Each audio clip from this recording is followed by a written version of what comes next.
El mundo académico anglosajón y su indefinida idea de literatura. En segundo lugar, y como consecuencia de los postulados que acabamos de mencionar, el mundo académico anglosajón profesa una idea de literatura extremadamente emocional, sensible e incluso infantil. Es una idea de literatura de la que está descartado lo inteligible, lo científico y lo crítico. Desde sus universidades, la literatura se lee potenciando lo sensible y descartando lo inteligible. De hecho, sus autores no plantean actualmente un concepto de literatura definido desde criterios inteligibles, sino meramente sensibles, y saturados de ideología, para hacer aún más emocionante la sensibilidad de los posibles receptores.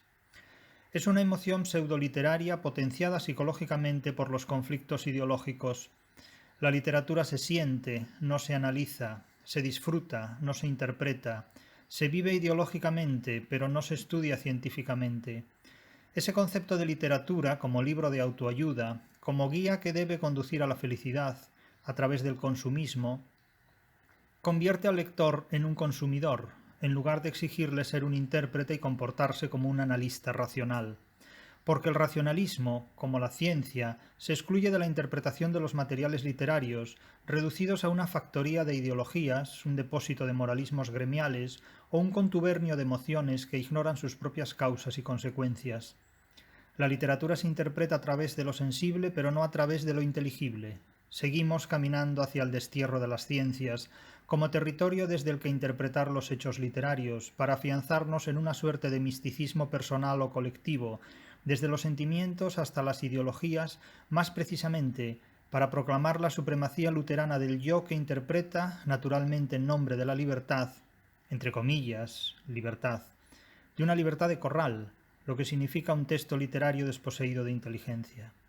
Las normas de la literatura, como para Lutero las normas de la religión, las pone el yo del lector, no las pautas de la academia, ni tampoco los criterios de una educación reglada científicamente. El día en que el Quijote solo resulte legible como un libro de autoayuda y no inteligible como una obra que, entre otras muchas cosas, constituye un anatema contra los idealistas, ese día la hispanosfera habrá desaparecido completamente y acaso para siempre. Pero contra esta ocurrencia, así como contra otras muchas, luchamos a diario, y luchamos desde el hispanismo. Sin una idea clara y definida de literatura, no cabe hablar de estudios literarios ni de teoría de la literatura.